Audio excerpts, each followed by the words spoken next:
untuk menyelenggarakan acara webinar ini. Untuk pagi ini saya akan share dengan teman sejawat dan juga para PPDS sekalian tentang MRI, yaitu MR Neuroradiological Diagnosis of Brain Lesions. Jadi bagaimana kita melihat suatu brain lesions di MRI, bagaimana kita membedakan bahwa ini suatu tumor, ini suatu proses infeksi, atau ini suatu infarction, atau yang lainnya. Oke, kita mulai. Bagaimana kita menganalisis untuk suatu brain lesion? Yang penting, nomor satu, kita harus mengetahui umur pasien tersebut. Kemudian, di mana lokasi dari lesi tersebut? Apakah lesi ini terletak intraaksial atau ekstraaksial? Atau lesi ini terletak pada daerah midline crossing, misalnya di daerah corpus callosum, di mana yang bisa menghubungkan hemisfer cerebri kanan kiri dan kiri ke kanan. Kemudian, bagaimana dengan perifocal edema dari lesi tersebut? Apakah lesi ini soliter atau lesi ini multiple? Kemudian, bagaimana karakterisasi dari lesi tersebut pada CT scan dan MRI? Apakah ada kalsifikasi? Apakah ada jaringan lemak? Apakah ada suatu lesi kistik? Dan bagaimana sequence T1, T2, T2 flare, gradient echo ataupun susceptibility weighted imaging serta diffusion weighted imaging sequence. Jadi lesi-lesi tersebut pada sequence itu menunjukkan gambar atau intensitas yang bagaimana. Kemudian bagaimana dengan pola kontras enhancement dari lesi tersebut, dan kalau diperlukan kita harus melakukan pemeriksaan yaitu advance MRI. Oke, kita lihat sekarang mengenai lokasi dari suatu lesi.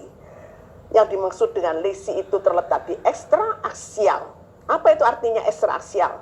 Berarti tumor atau lesi itu berada di luar brain parenchyma. Jadi misalnya cerebellopontine angle itu termasuk ekstraaksial. Lesi di daerah intrasellular, pada daerah suprasellular, pada daerah parasellular itu termasuk ekstraaksial. Lesi di daerah intraventricular itu juga termasuk ekstraaksial. Daerah pineal region, kemudian skull base tumor itu semuanya terletak di daerah ekstraaksial. Sekarang mengenai lesi intraaksial. Berarti lesi itu berada di brain parenchyma sendiri. Bisa pada daerah cortical, pada daerah subcortical, di daerah periventricle, juga pada daerah midline crossing.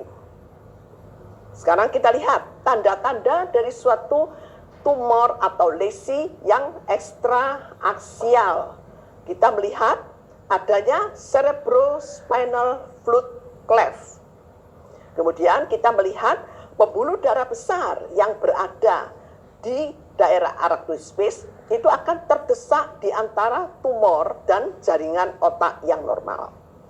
Dan kita juga melihat gray matter ini terdesak di antara tumor dan white matter. Kemudian kita melihat adanya broad base dari dural. Jadi tumor atau lesi tersebut menempel atau attachment pada daerah dural dengan bentukan broad base. Selain itu kita juga melihat adanya perubahan dari tulang di daerah sekitar tumor. Misalnya terjadinya suatu hiperostosis atau terjadi suatu destruksi dengan infiltrasi dari massa tersebut pada tulang tersebut. Oke, kita lihat sekarang. Kita melihat suatu lesi pada daerah ekstraaksial di daerah frontal sisi sebelah kiri. Kita lihat, kita tahu bahwa ini adalah suatu lesi yang ekstraaksial karena kita melihat adanya liquor cleft sign. Kita melihat juga di sini gray matter yang warnanya abu-abu ini, dia berada di antara tumor dan white matter.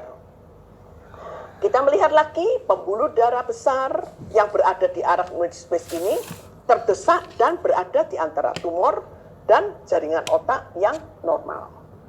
Selain itu kita juga bisa melihat bagaimana intensitas dari tumor tersebut. Kita bisa melihat bahwa intensitas tumor ini tampak slight hypointens kalau kita bandingkan dengan liquor yang warnanya hyperintens. Jadi ini mempunyai artinya bahwa tumor ini lebih solid dibanding jaringan otak yang normal.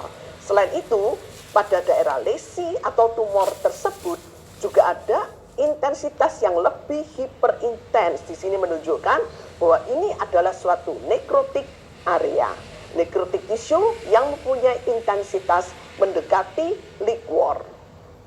Selain itu, kita juga melihat pada gradient echo atau pada SWI kita akan melihat gambaran bintik-bintik hipointens. Kalau kita lihat hipointens seperti ini bukan suatu abnormal flow void, tapi ini adalah kalsifikasi yang berada di intratumoral. Oke, nanti kita melihat bagaimana sekuen-sekuen masing-masing ini menerangkan gambar pada MRI. Kita lihat lagi, ini juga suatu tumor. Tumor ini berada di daerah intrasellular, berarti tumor ini suatu tumor ekstraaksial. Ini bukan tumor intraaksial. Dan kita juga bisa melihat tumor ini menyebabkan pendesakan dari arteri karotis interna kanan kiri ini hanya berada di sisi lateral tumor, tidak menyebabkan encasement dari vaskular tersebut. Dan kita lihat A1 arteri cerebri anterior kanan maupun kiri tampak terdesak ke superior. Sekarang kita lihat lagi pineal region tumor. Jadi kita melihat ini pada aksial T2, kita melihat tumor ini slight hypointens dengan pemberian kontras menunjukkan hampir homogeneous contrast enhancement. Dan kita melihat ada batasan, meskipun liquornya tipis sekali, tapi kita tahu ini adalah suatu tumor yang ekstraaksial. Dan selain itu kita juga melihat adanya drop metastasis pada daerah ependym ventricle. Kalau dia di intraventricle dia ekstraaksial, tapi ini di ependym dan infiltrasi ke brain parenchyma. Ini juga di ependym dari ventricle 4. Dan selain itu kita juga melihat drop metastase pada daerah intraaksial. Oke, sekarang kita melihat mengenai karakterisasi dari lesi atau tumor tersebut. Bagaimana? Oke, kita lihat bagaimana dengan karakterisasinya. Kita lihat lesi ini. Bagaimana batas dari tumor tersebut? Apakah tumor ini well-defined border atau dia ill-defined border? Apakah lokalisasinya tumor ini berbatas tegas bagus atau ada daerah yang terjadi suatu infiltratif. Jadi tepi tumor itu infiltrasi, kita melihat infiltratif ke daerah brain parenchyma di sekitar tumor tersebut. Kemudian kita melihat mengenai tumor tisunya sendiri. Apakah ada kalsifikasi? Apakah ada jaringan lemak di situ? Apakah tumor tersebut mengandung bahan protein, mengandung perdarahan, atau ada lesi kistik, atau ada nekrosis? Apakah tumor ini padat kenyal, atau tumor ini lunak sekali? Kita bisa melihat cellularity dari tumor tersebut. Nanti kita mempelajari bagaimana kita melihat cellularity daripada tumor tersebut. Kemudian kita lihat juga bagaimana dengan enhancement pattern dari lesi tersebut. Kemudian tidak hanya lihat lesinya aja, tapi kita juga perlu melihat daerah di sekitar lesi atau di sekitar tumor tersebut. Apakah tumor ini menyebabkan infiltrasi, ekstensi ke jaringan di sekitarnya? Apakah tumor ini menyebabkan kerusakan dari tulang di sekitarnya atau menyebabkan reaksi pada tulang di sekitarnya, misalnya terjadinya hiperostosis? Dan bagaimana dengan mass effect dari tumor tersebut atau perifocal edemanya? Apakah derajat perifocal edemanya ringan, hanya mengelilingi daerah tumor tersebut, atau derajat perifocal edemanya ini berat sehingga membentuk tentacles like perifocal edema? Sekarang mengenai kalsifikasi sendiri. Ada beberapa tumor yang sering didapatkan adanya kalsifikasi di intratumoral. Kita tidak perlu menghafalkan semua tumor, tapi yang paling penting adalah yang terbanyak Jadi kalau untuk intraaksial tumor dikatakan yang paling sering terjadinya intratumoral kalsifikasi adalah oligodendroglioma. Dan untuk ekstraaksial tumor yang paling banyak adalah craniofaringioma. Oke, sekarang kita sampai pada contrast enhancement. Karena ini juga penting bagi suatu lesi. Kita lihat bahwa pada otak kita itu mempunyai triple layers blood-brain barrier. Jadi di dalam intraaksial, di dalam brain parenchyma sendiri itu mempunyai blood-brain barrier. Sehingga kalau blood-brain barrier ini bagus, tidak mungkin kontras itu bisa masuk ke dalam brain parenchyma. Kontras itu akan terjadi leakage, kebocoran masuk ke dalam brain parenchyma karena adanya tumor di otak yang menyebabkan kerusakan dari blood-brain barrier tersebut.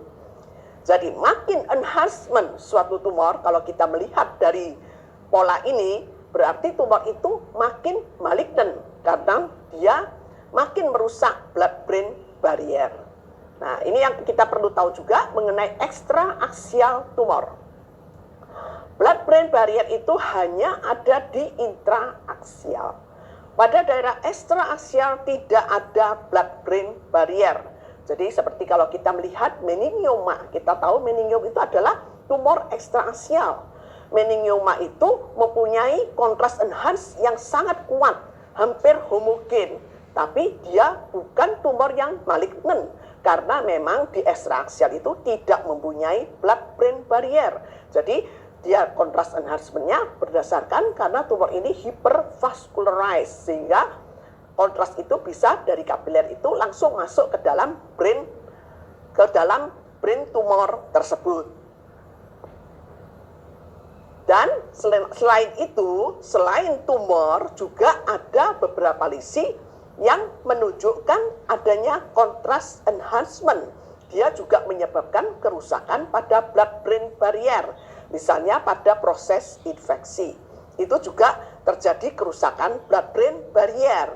Pada suatu proses demyelinating disease, misalnya multiple sclerosis, pada fase akut dia juga menyerap kontras. Itu juga menyebabkan terjadinya kerusakan blood-brain barrier. Pada cerebral infarction, misalnya pada fase subakut infarction, di mana terjadi suatu luxury perfusion, kita melihat adanya chiral contrast enhancement. Itu juga ada suatu kerusakan pada blood-brain barrier-nya. Sekarang kita melihat berbagai macam sequence MRI. Karena MRI ini berbeda dengan CT scan. CT scan untuk menilai suatu kelainan pada lesi, maka kita melihat bagaimana densitasnya. Kita bisa mengukur Hounsfield unit-nya. Dan CT scan tidak mempunyai sequence yang bermacam-macam seperti MRI. Tapi MRI kalau kita ingin melihat karakterisasi dari suatu lesi, maka kita harus tahu mengenai sequence ini. Bagaimana peran dari T1, T2, T2 flare, T2 star gradient echo, susceptibility weighted imaging, diffusion weighted imaging, itu perannya bagaimana? Kita harus tahu. T1 sekarang. T1 itu bagus untuk melihat anatomi brain. Dan biasanya kalau kita mempunyai lesi di T1 itu rata-rata hampir isu intens dengan brain parenchyma atau slight hypointens di T1. Jadi kalau sampai kita mendapatkan suatu lesi di mana pada T1 dia sudah hyperintens, maka kita harus memikirkan ada sesuatu di daerah tersebut. Misalnya sesuatu itu adalah blood products. Blood products yang bisa hyperintens pada T1 itu adalah pada fase early subakut dan late subakut blood product, di mana terjadi suatu intracellular methemoglobin dan extracellular methemoglobin yang akan tampak hyperintens pada T1. Dan T1 itu kita tahu dia adalah suatu fat imaging. Jadi fat itu akan tampak hyperintens juga pada T1. Jadi kita harus hati-hati kalau ada sesuatu yang tidak biasanya. Sekarang mengenai T2 dan T2 flare. T2 itu merupakan water imaging. Jadi semua lesi yang mengandung hidrasi yang tinggi, dia akan tampak hiperintens pada T2. Jadi rata-rata tumor pada intraaksial misalnya glioma, dia akan hiperintens pada T2. Sekarang kita melihat, kalau ada sesuatu yang tidak hiperintens, jadi kalau sampai kita menjumpai T2 hipointens, maka kita harus hati-hati. Kita harus memikirkan lebih panjang tentang itu kalau kita melihat adanya hipointens signal pada T2. Jadi kita melihat adanya paramagnetic stage dari blood. Jadi T2 yang hipointens itu bisa terjadi pada darah fase akut, pada darah fase early subakut, dan pada fase kronik. Dan darah yang hiperakut, dia hiperintens pada T2.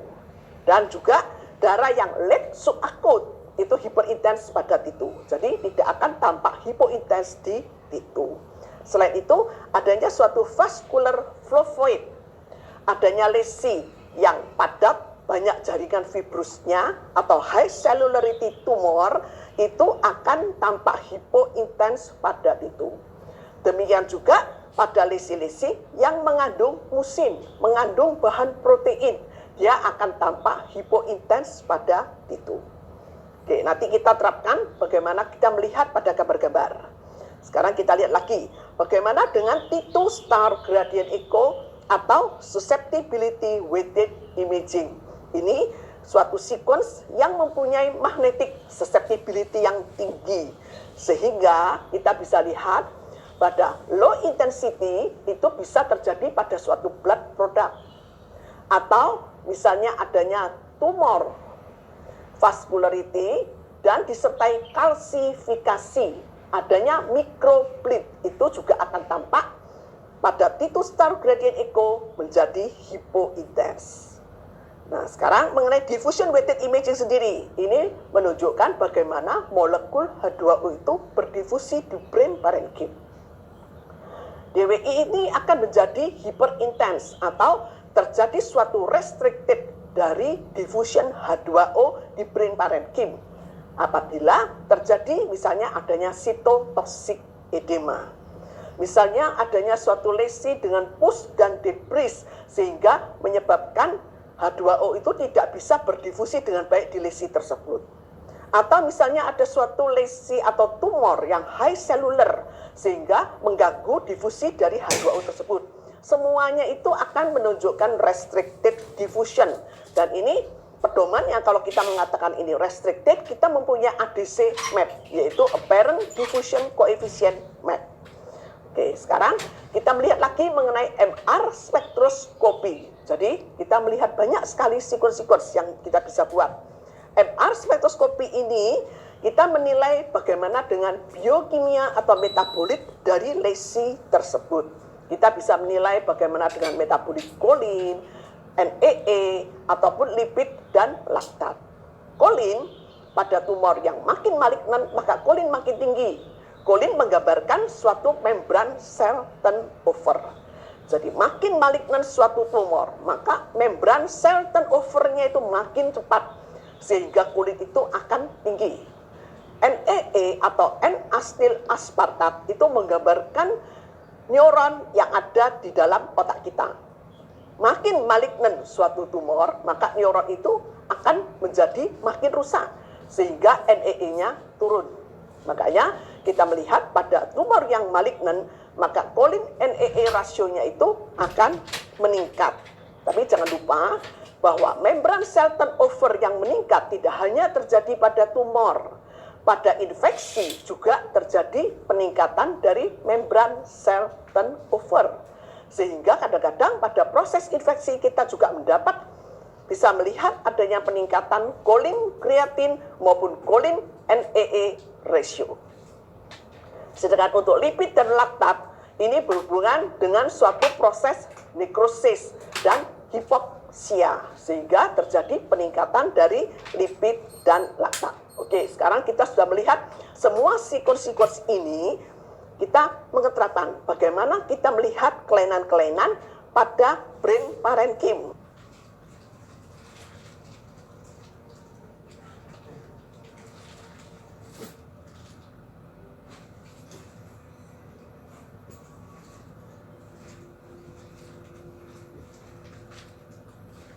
hipointens pada T2. Oke, sekarang kita lihat lagi bagaimana dengan kontras enhancement-nya. Pada pemberian kontras, lesi ini menunjukkan nodular heterogeneous contrast enhancement. Oke, sekarang kita lihat apakah lesi ini suatu tumor. Kita lihat bagaimana dengan pola enhancement dari daerah di sekitarnya. Kita melihat adanya gambaran basal cistern contrast enhancement. Kita melihat adanya multiple nodular contrast enhancement.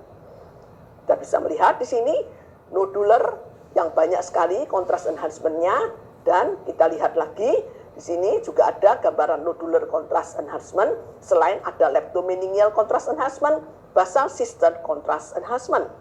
Maka dari sini kita tahu bahwa ini bukan suatu tumor.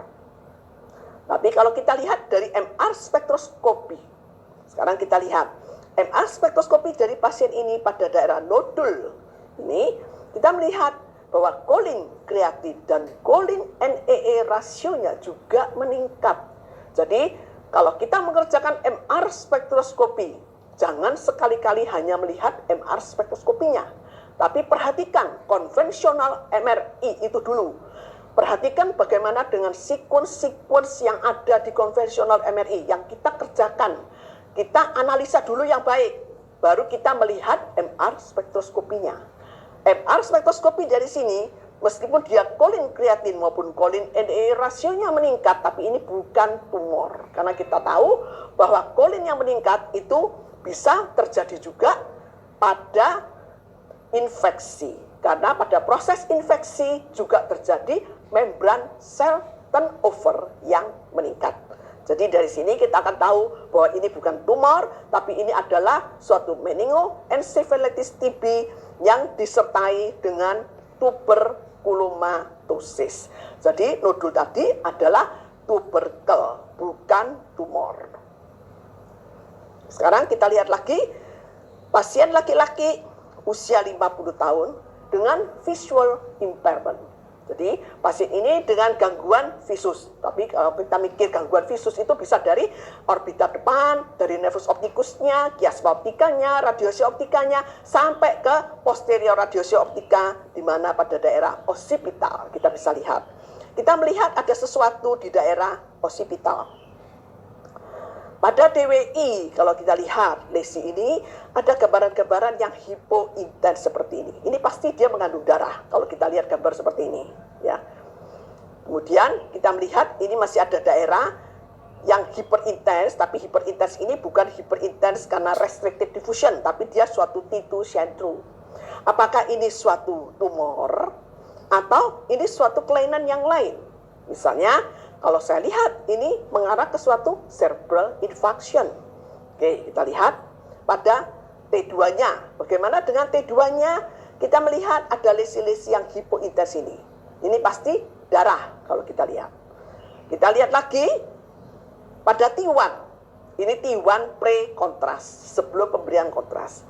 Kita lihat pada T1 ini tampak hyperintens signal. Sekali lagi, kalau ada hyperintens signal di T1, nah ini mudah kita bisa lihat. Mungkin ini suatu perdarahan ya. Jadi kita lihat darah. Tapi darah ini tidak seperti darah ICH, beda. Dia hanya mengitari daerah gyrus.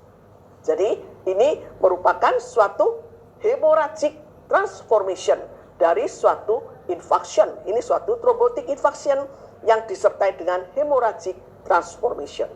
Kita lihat pada gradient echo, kita melihat adanya giral perdarahan yang mengikuti gyrus. Dan kalau kita lihat lagi dengan pemberian kontras, kita lihat selain tadi ada hemorrhagic transformation-nya, dia juga disertai adanya suatu luxury perfusion. Jadi ini bukan suatu tumor, ini bukan tumor, tapi ini adalah suatu subakut thrombotic infarction yang disertai dengan hemorrhagic transformation dan luxury perfusion. Sekarang kita melihat MR angiografinya. Ada yang melihat kelainan di MR angiografinya ini? Kita tahu kalau kelainan di daerah occipital, maka kita mengharapkan MR angiografinya menunjukkan yang tidak normal itu pasti daerahnya PCA. Oke, sekarang kita lihat PCA sebelah kanan, karena ini tidak normal kanan. Coba kita lihat P1, P2. Pada daerah P3 ini kita melihat adanya gambaran stenosis dengan distal flow yang menurun. Sedangkan pada sisi kontralateral di sini masih flow-nya masih ada. Jadi ini ada stenosis pada segmen P3 right PCA. Oke, sekarang kita melihat lagi advance MRI. Contohnya adalah DTI atau suatu diffusion tensor imaging. Di sini kita melihat pergerakan dari diffusion. Jadi kita menilai bagaimana orientasi dari white matter thread terhadap lesi atau tumor di sekitarnya. Apakah tumor ini menyebabkan terjadinya pendesakan, menyebabkan terjadinya destruksi sampai hilang dari white matter thread tersebut, atau hanya sekedar displacement biasa saja, tapi threadnya semua masih bagus.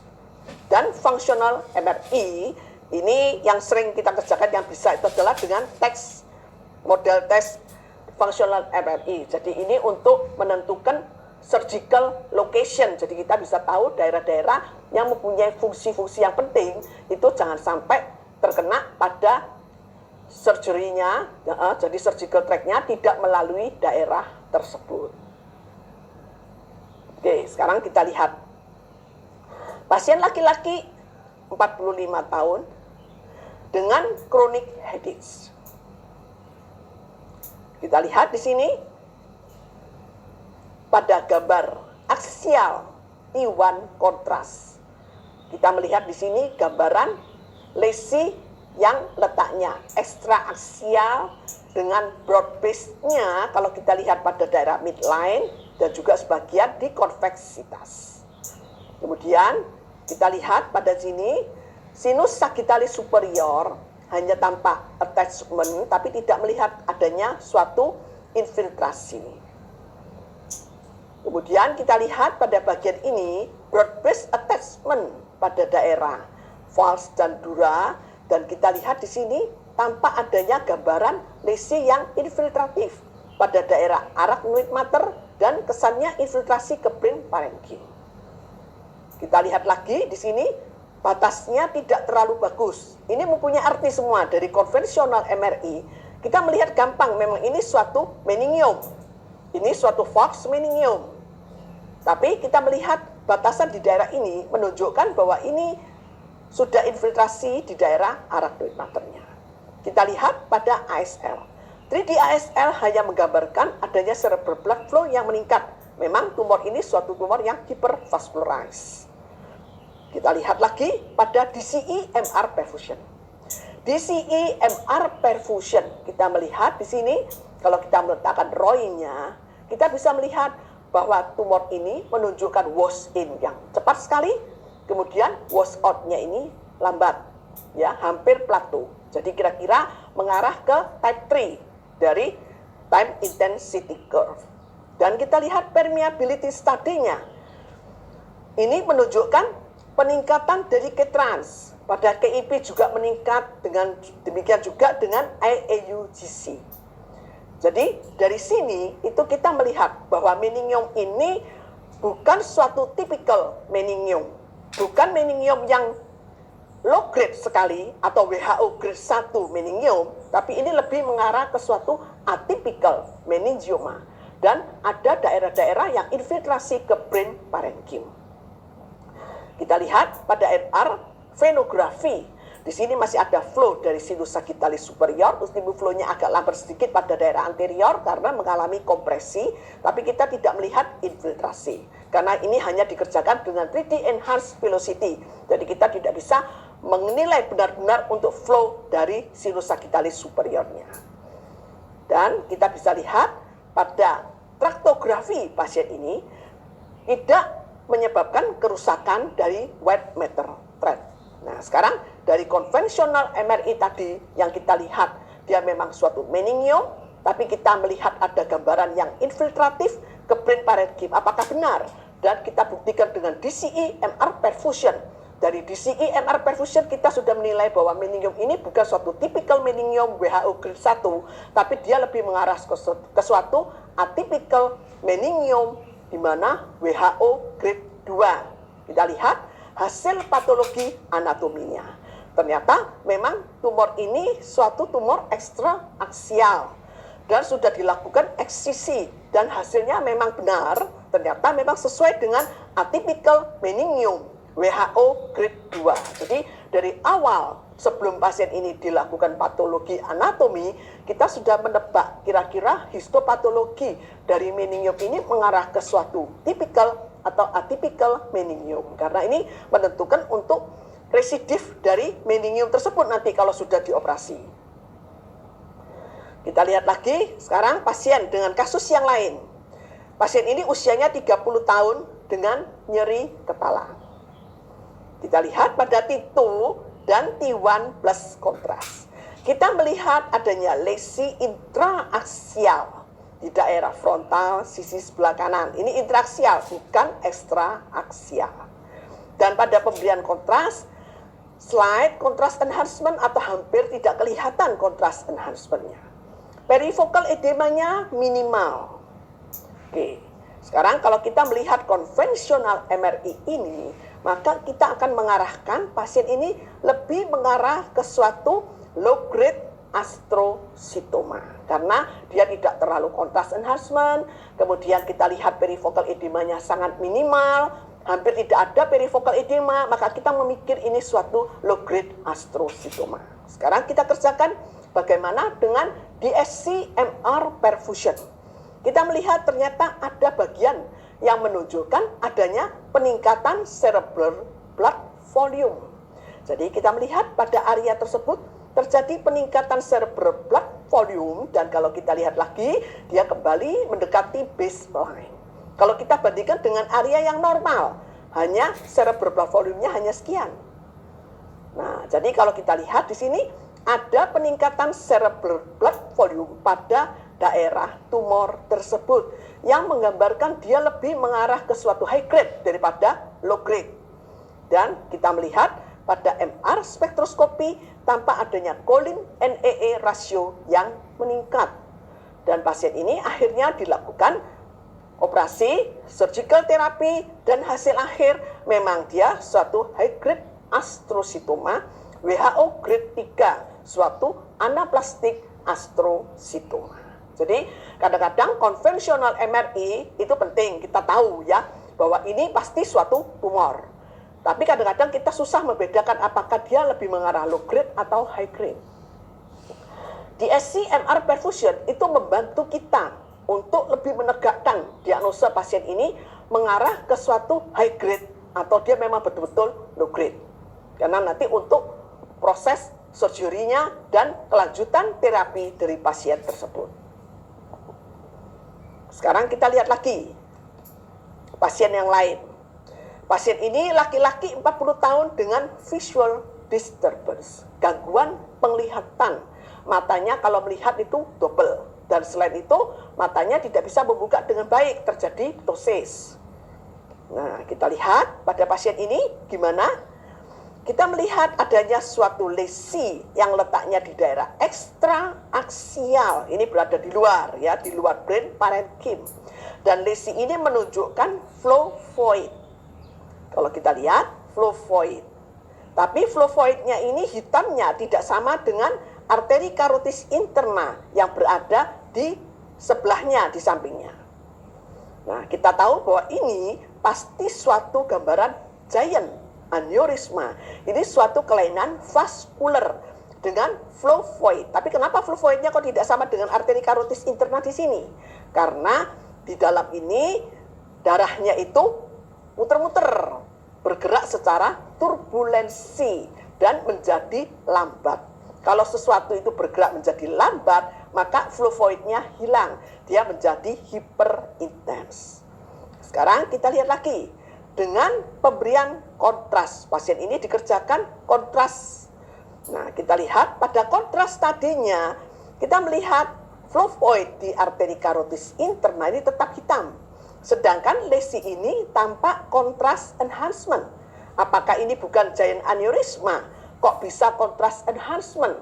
Berarti dia kan tumor yang bisa enhance. Nah, kita harus pandai-pandai untuk mengerti tentang sequence MRI. Flow void itu terjadi karena gerakan yang cepat dari aliran darah. Sehingga arteri karotis interna yang normal, dia mempunyai aliran yang sangat cepat. Meskipun dengan pemberian kontras, kita tidak bisa melihat kontras enhancement-nya. Yang kita terima adalah flow void-nya, karena dia terjadi signal loss. Tidak akan tertangkap sebagai gambar yang putih. Tapi untuk giant aneurysma, di mana giant aneurysma ini mempunyai aliran darah yang sangat lambat dan turbulensi, maka kalau diberi kontras, dia juga akan kontras enhancement. Tapi ini bukan tumor. Dan pada MR angiografi kita bisa melihat bahwa ini giant aneurysma dengan parent artery dari right internal carotid artery. Dan kita lihat parent artery ini sangat lebar necknya.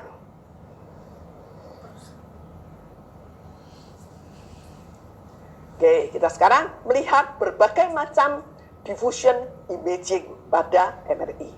Kita lihat pasien ini usia 35 tahun dengan nyeri kepala dan hemiparese kiri.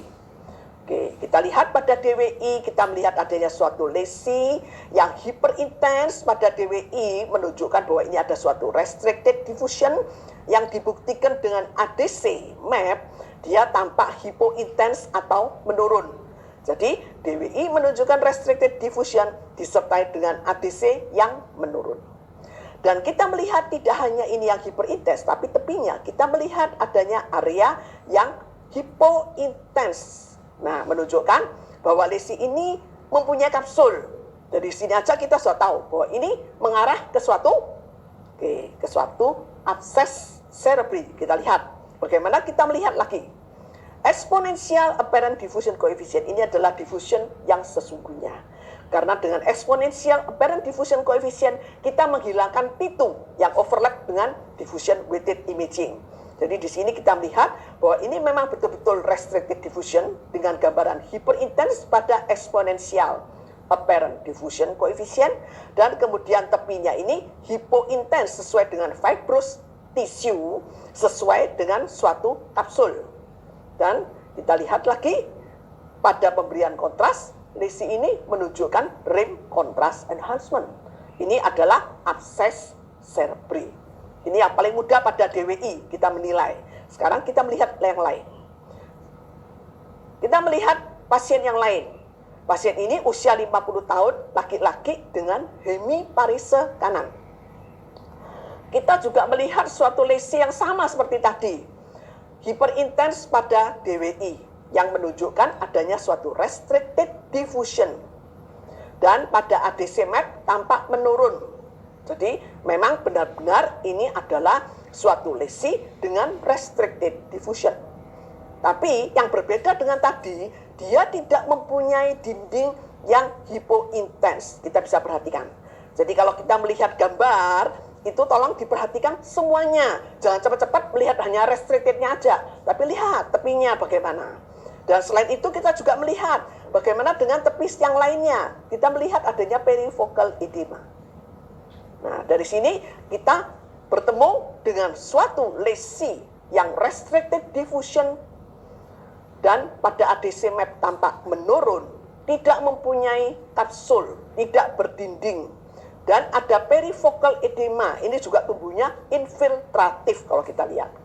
Jadi pasti kita bertemu dengan suatu lesi yang menggambarkan ke arah tumor, bukan ke suatu proses infeksi atau abses cerebri. Sekarang kita lihat pada T2. T2 ini mempunyai arti sekali pada lesi ini. Kita lihat lesi ini kalau dibandingkan dengan perifocal edemanya, lesi ini lebih hipointens. Jadi dari T2 ini kita berhadapan dengan suatu lesi yang mempunyai sel yang besar-besar. Jadi kita bisa lihat berbeda dengan lesi yang tadi. Pada T2, lesi ini yang tadi itu dia restricted diffusion, tapi di T2 dia hyperintens. Kalau kita perhatikan dengan lesi ini, dia berbeda. Pada T2 dia slight hypointens. Dan pada flare itu juga hampir sama dengan T2 untuk brain parenchyma, kita menilainya itu sama. Dia juga slight hypointens dengan perifocal edema yang hyperintens. Dan pada pemberian kontras dia tidak menunjukkan seperti tadi REM contrast enhancement, tapi dia hampir homogeneous contrast enhancement dari tumor tersebut.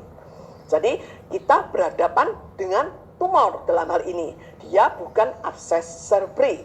Tumor apa yang bisa menyebabkan restricted diffusion dan pada pemberian kontras menunjukkan homogeneous contrast enhancement itu adalah suatu brain lymphoma atau primary central nervous system lymphoma. Oke, sekarang kita berhadapan dengan DWI yang berbeda. Kita lihat pasien ini dengan gambaran lesi pada T1 di daerah fossa posterior. Di daerah arachnoid space kita melihat ada suatu lesi kistik yang hipointens pada T1 dan pada T2 hyperintens. Ini pasti suatu lesi kistik. Lesi kistik di daerah arachnoid space, maka ini adalah suatu arachnoid cyst. Kalau dia arachnoid cyst dengan isinya itu adalah kistik mendekati liquor, maka pada DWI itu akan tampak unrestricted diffusion. Kita lihat DWI-nya menunjukkan unrestricted diffusion. Dan pada pemberian kontras tidak menunjukkan adanya contrast enhancement. Maka ini adalah suatu arachnoid cyst yang besar di daerah fossa posterior. Apa bedanya dengan cisterna magna yang mega cisterna magna? Kenapa kok kita mendiagnosa ini suatu arachnoid cyst? Kenapa bukan suatu mega cisterna magna? Karena kita melihat hemisfer cerebellum kanan dan kiri ini terdesak ke anterior. Kalau mega cisterna magna itu adalah suatu embryonal variation, dia tidak akan menyebabkan pendesakan dari brain parenchyma. Oke, sekarang kita melihat bentukan yang mirip dengan cyst juga. Ini laki-laki 25 tahun dengan trigeminal neuralgia yang kanan. Jadi pasti kelainannya dekat-dekat dengan nervus trigeminus. Kita melihat adanya suatu lesi. Tidak terlalu jelas, hipointens pada T1. Kita lihat hipointens pada T1 dan pada T2 hyperintens. Kelihatan lesinya? Oke. Jadi seperti tadi, hipointens pada T1 dan hyperintens pada T2. Maka nomor satu mungkin ini suatu lesi kistik. Karena dia hipointens T1, hyperintens T2, mirip dengan liquor. Apakah ini suatu arachnoid cyst di daerah CPA yang sebelah kanan ini sehingga dia mendesak pada nervus trigeminus atau sesuatu yang lain? Kita lihat bagaimana dengan DWI. Jadi sesuai dengan kesepakatan kita, kalau ini suatu arachnoid cyst yang berisi cairan, dia mempunyai intensitas sama dengan liquor, maka pada DWI harusnya menunjukkan unrestricted diffusion. Kita lihat apakah DWI-nya ini unrestricted. Coba kita perhatikan. Ternyata DWI-nya bagaimana? Kalau kita lihat, ternyata DWI-nya ini hyperintens ya. Tampak menunjukkan restricted diffusion. Jadi itu bukan suatu arachnoid cyst lagi. Dia pasti bukan lesi cystic arachnoid. Dan kita lihat, nah jadi kita melihat pada konvensional MRI pada T1 dan T2, lesi ini mirip dengan kista. Isinya seperti seakan-akan liquor, tapi ternyata pada DWI menunjukkan restricted diffusion. Jadi ini pasti berhadapan dengan tumor yang lain, bukan suatu arachnoid cyst. Pada pemberian kontras sekalipun, kita tidak bisa melihat adanya kontras enhancement pada lesi itu. Ini dengan kontras mirip dengan kista juga. Nah, jadi dari sini kita tahu bahwa ini pasti suatu epidermoid cyst. Jadi suatu epidermoid tumor yang mirip dengan arachnoid cyst pada konvensional MRI, tapi kalau kita kerjakan DWI, kita akan melihat bahwa ini berbeda. Dia menunjukkan restricted diffusion. Dan satu lagi yang bisa kita lihat, yaitu dengan menggunakan Fiesta atau dengan menggunakan CIS atau menggunakan 3D Cube High Resolution T2, kita melihat bahwa tumor ini ternyata ini adalah massa Jadi ini adalah epidermoid tumor yang menyebabkan pendesakan pada nervus trigeminus. Jadi sekali lagi, kalau kita mengerjakan sesuatu yang mirip dengan cyst, jangan lupa kita lihat DWI-nya. Karena DWI itu pasti kita buat pada pemeriksaan untuk brain MRI. Jadi mudah ya. Jadi kita lihat dari situ, kita akan yakin bahwa ini bukan suatu arachnosis. Ini adalah suatu epidermoid cyst atau epidermoid tumor. Oke, sekarang kita lihat lagi pasien yang lain. Pasien ini usia 55 tahun dengan sudden right hemiparese. Sudden. Jadi sudden itu berarti kejadiannya sangat cepat, mendadak. Kenapa kok mendadak? Kita lihat di sini. Pada T1 dan T2 kita melihat. Ini T1, ini T2. Kita melihat adanya lesi yang hampir isointens dengan brain parenchyma pada T1 dan pada T2 hyperintens. Nah, kita harus mikir, orang ini kejadiannya mendadak. Berarti kalau kita lihat mendadak itu bisa suatu infarction atau dia suatu perdarahan. Kalau kita lihat ini untuk infak tidak cocok. Ini sesuai dengan gambaran suatu perdarahan. Kalau perdarahan, ini adalah perdarahan yang fasenya hiperakut, di mana pada T1 isointens dan pada T2 hyperintens. Jadi sesuai dengan kejadiannya dia. Dan kita lihat, apakah kita yakin ini suatu intracerebral hemorrhage aja? Kalau dia intracerebral hemorrhage, tempatnya yang tidak sesuai. Ini di daerah frontal. Kita harus hati-hati.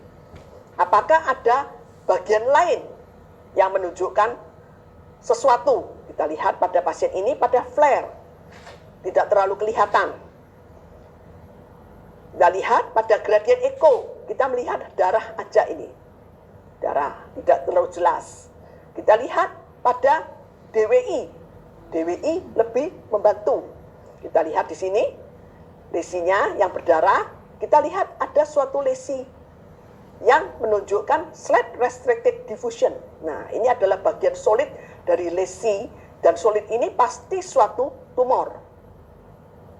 Kita lihat lagi, kita perhatikan T1 pre-kontras. Kalau kita perhatikan baik-baik, ini pasti ada sesuatu. Dan setelah diberi kontras, kita bisa lihat ternyata lesi ini adalah tumor dengan intratumoral hemorrhage. Jadi ini adalah suatu tumor dengan intratumoral hemorrhage. Dan kemungkinan besar tumor ini adalah suatu proses metastasis dengan intratumoral hemorrhage. Karena tumor yang paling mudah berdarah itu nomor satu adalah tumor metastasis. Meskipun glioblastoma itu juga bisa mengalami perdarahan. Sekarang kita lihat lagi. Pasien laki-laki 50 tahun dengan right hemiparese. Ini CT scan-nya. Dari CT scan yang dikirim, itu diagnosanya mengarah ke suatu glioblastoma katanya. Nah, sekarang kita lihat, apakah betul ini suatu glioblastoma? Ada lesi pada daerah talamus kiri. Perifocal edemanya tidak terlalu luas, ringan sekali perifocal edemanya. Slight hyperintense rim bentuknya. Apakah ini tumor atau lesi yang lain? Sekarang kita lihat lagi DWI dengan ADC. Lesi ini menunjukkan restricted diffusion. Tapi dari sini kita tahu bahwa ini restricted diffusion dan bukan suatu infarction. Ini pasti restricted karena darah. Kita bisa lihat gradient echo. Ternyata ini adalah suatu perdarahan. Kita lihat ini perdarahan. Sekarang kita lihat bagaimana dengan T1 dan T2 lesi ini. T1 ternyata lesi ini menunjukkan hyperintens signal pada T1. Jadi kita tahu hyperintens signal pada T1 kita harus memikirkan ini suatu darah di situ. Darah apa yang bisa hyperintens pada T1? Yaitu darah yang early subakut dan darah yang late subakut. Sekarang kita lihat T2-nya. Ternyata T2-nya dia hyperintens juga. Berarti ini cocok ke suatu late subakut hemorrhage. Jadi dari sini kita tahu bahwa ini bukan tumor, bukan glioblastoma. Dan kenapa CT scan kok gambarnya seperti tumor? kok tidak seperti hemorrhage yang kita bayangkan. Biasanya kalau hemorrhage itu kan hyperdense, bentuknya jeblok. Nah, ini kok tidak seperti itu. Karena kita tahu bahwa densitas darah pada CT scan itu antara 40 sampai 70. Kalau darah itu fasenya akut, maka darah itu hyperdense. Tapi darah yang diserap, dia akan menjadi lebih hipodens, sehingga kadang-kadang kita susah membedakan apakah ini suatu darah yang diserap atau ini suatu tumor. Jadi memang CT scan itu mudah melihat perdarahan, tapi harus diingat darah yang mana yang bisa dilihat di CT scan. Yang bagus itu adalah darah yang fasenya akut. Kalau darah fase subakut yang sudah diserap, mulai diserap, itu sangat sulit kita melihat di CT scan. Bahkan kita akan salah diagnosa sebagai tumor seperti pada pasien ini. MRI lebih menjanjikan untuk menentukan umur-umur perdarahan. Jadi sebetulnya MRI itu sangat bagus untuk melihat perdarahan. Asal yang membaca MRI itu mengerti bahwa perdarahan itu gambarnya itu seperti ini. Karena darah itu dari fase hiperakut sampai kronik itu gambarnya berbeda-beda di MRI. Makanya kita harus menguasai sequence MRI, itu sangat penting. Dan kita lihat pada pemberian kontras, lesi ini sama dengan prekontras. Tidak ada kontras enhancement. Oke, sekarang kita lihat lagi kasus yang lain. Apakah ini tumor atau bukan? Oke, kita lihat. Laki-laki usia 27 tahun, masih muda, dengan hemiparese kiri. Oke, kita lihat. Kita melihat adanya suatu lesi dengan bentukan bulat-bulat, hyperintens, mix, isointens, dan dengan rem yang hipointens. Kemudian kita lihat lagi lesi-lesi yang lain banyak sekali.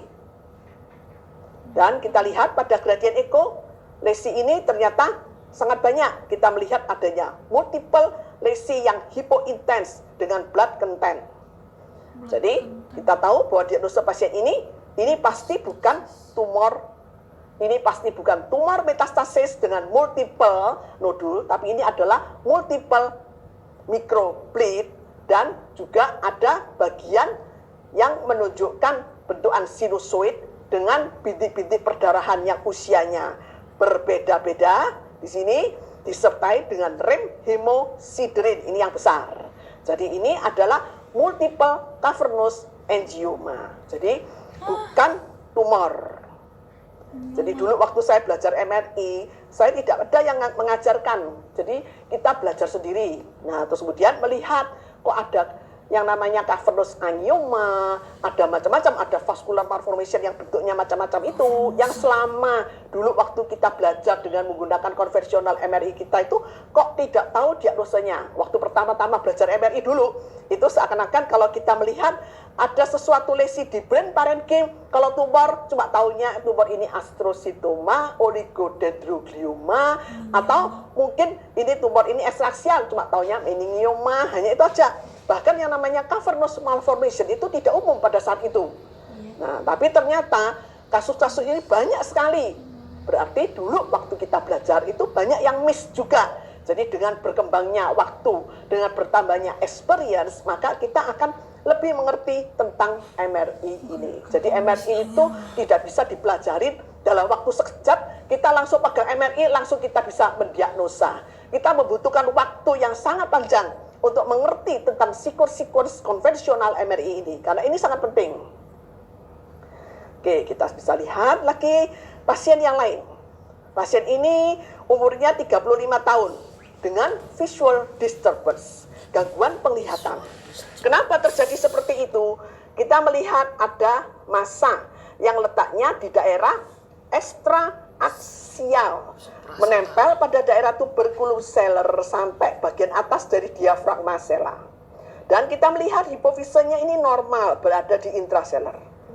Kita melihat kenapa kok terjadi visual disturbance seperti ini, karena tumor ini menyebabkan pendesakan dari chiasma optica ke posteroinferior. Nah, ini yang mengganggu penglihatan pada pasien ini. Jadi ini adalah suatu tuberculum seller meningioma.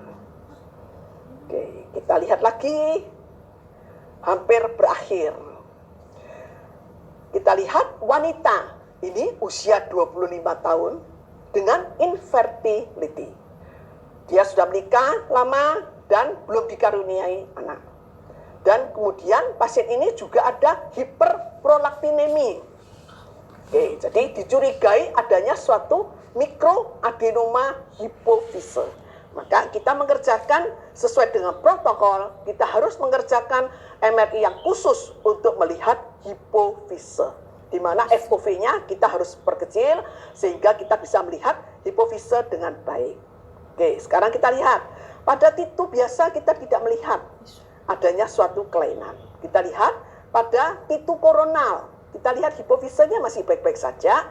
Kemudian kita lihat pada sagital titu. Kita juga melihat hipofise ini masih normal, berada di intrasellular. Kita tidak bisa melihat mikroadenomanya di sini. Nah, sekarang kita kerjakan dengan dynamic contrast enhance. Oke, dengan dynamic contrast kita bisa melihat mengenai mikroadenoma hipofise ini. Jadi dynamic contrast itu kita kerjakan berulang-ulang pada area yang sama, mulai dari fase arteri sampai fase parenkim.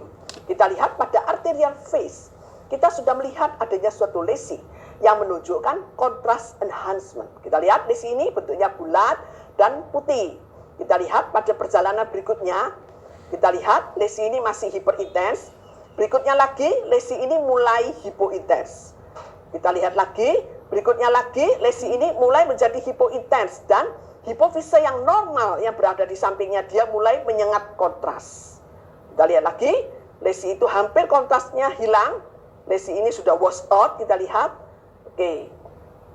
Dan kita lihat pada delay kontras, lesi ini seakan-akan dia tidak kontras enhancement.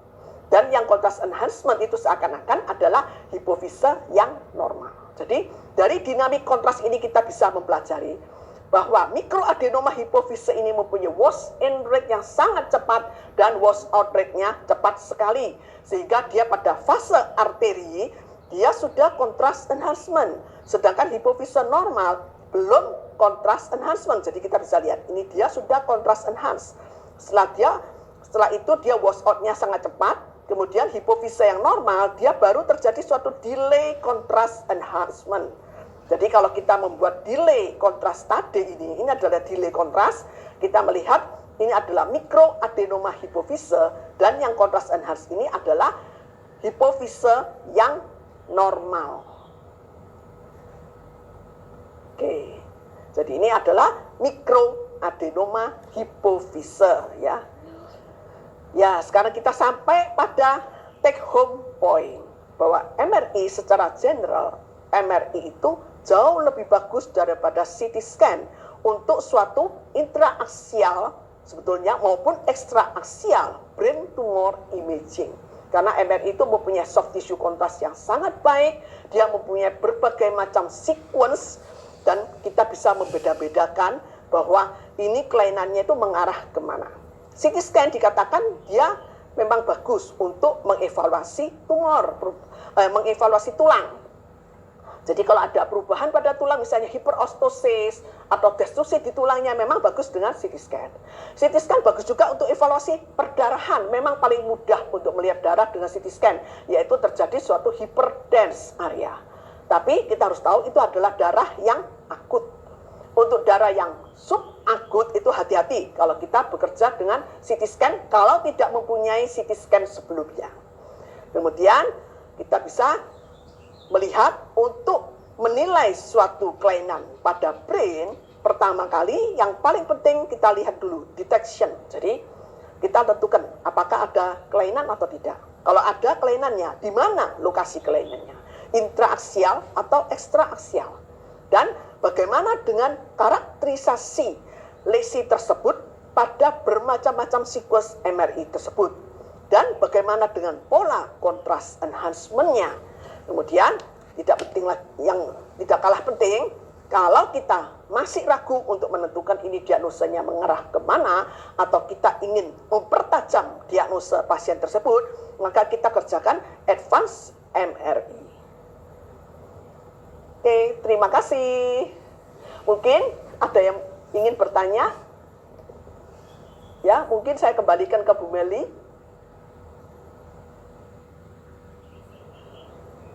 Ya, baik. Terima kasih kepada Dr. Sri atas pemaparan yang telah diberikan. Untuk selanjutnya, kita akan lanjutkan dengan sesi tanya jawab. Bagi peserta yang ingin bertanya, silakan menggunakan fitur live chat yang tersedia di bawah, atau juga dapat memberikan